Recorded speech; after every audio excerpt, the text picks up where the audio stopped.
Nous sommes à la base du sujet sur la commune de Saint-Alban-de-Montbel, au bord du lac d'Aiguebelette, et c'est les journées des plantes au lac d'Aiguebelette. C'est samedi et dimanche de 9 h à 19 h. Au niveau des événements, bon, on a 70 exposants quand même, plus de la moitié en végétaux, donc il y a déjà de quoi faire en se promenant ici. Alors l'historique, nous on avait l'habitude avec ma femme de faire un petit peu les fêtes des plantes à droite à gauche parce qu'on est quand même dans le métier. Et puis en rencontrant Jean-Pierre Désert et 2 ou 3 producteurs, ils nous avaient dit un jour, il n'y a rien en Savoie, Haute-Savoie, ce serait bien de monter un truc dans le coin. On leur a dit, vous allez le faire. Ils nous ont dit, non, vous allez le faire. Et puis on a démarré donc en 97. Voilà, l'idée c'était de proposer des végétaux aux gens, des végétaux qui sortent de l'ordinaire, qu'on ne trouve pas forcément en jardinerie. C'est vrai qu'il y a une gamme de végétaux qui est super intéressant, avec en plus des choses qui tournent autour du jardin. Je suis venue chercher des plantes exceptionnelles, puisque comme il a été dit, on ne trouve pas ces plantes forcément dans toutes les jardineries.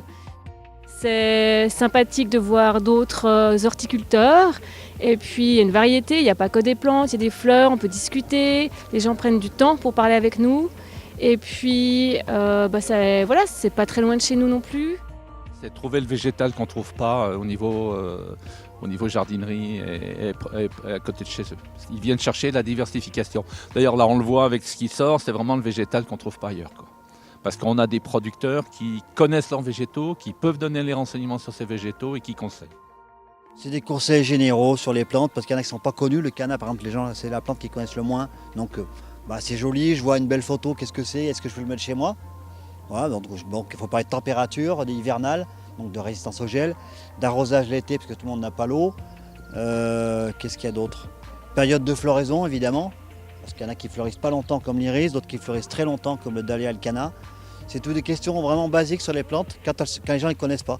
À l'inverse, il y a des gens qui se débrouillent, qui choisissent, qui viennent nous voir, qui payent, qui s'en vont. On voit que c'est des jardiniers avertis, qui n'ont pas besoin de nous.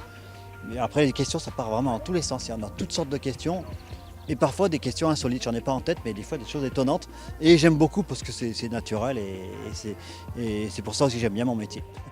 On essaie toujours de se trouver un thème qui nous donne un peu une idée de départ. Et là, cette année, on s'était dit, si on parlait des bourgeons. Donc j'ai fait venir un copain qui vient de loin, qui vient de l'ouest de la France, qui est le spécialiste des arbustes et de la taille des arbustes. Donc lui, son truc, il va nous expliquer pourquoi, quand on coupe à tel endroit, la réaction de l'arbuste, pourquoi. Voilà. Et c'est une question de bourgeons, et ça, on ne le sait pas forcément. Et puis on a aussi un atelier qui sera demain, dimanche, sur la gémothérapie, se soigner avec les bourgeons. Et qu'est-ce qu'on a encore? Demain à 15 h, une conférence sur les bourgeons eux-mêmes. Qu'est-ce que c'est qu'un bourgeon? Qu'est-ce qu'il y a à l'intérieur d'un bourgeon? Quels sont les différents bourgeons? Le bouleversement climatique, on va dire. On ne va pas dire réchauffement. C'est un réchauffement global, mais c'est bizarre. Alors ce matin, j'ai vu un monsieur qui me montrait des photos d'iris déjà en fleurs, alors que l'iris, ça fleurit au mois de mai. Voilà, oui. Le problème principal, je pense, c'est qu'on ne sait pas où on va. C'est ça surtout, c'est qu'on ne sait pas ce qui va se passer.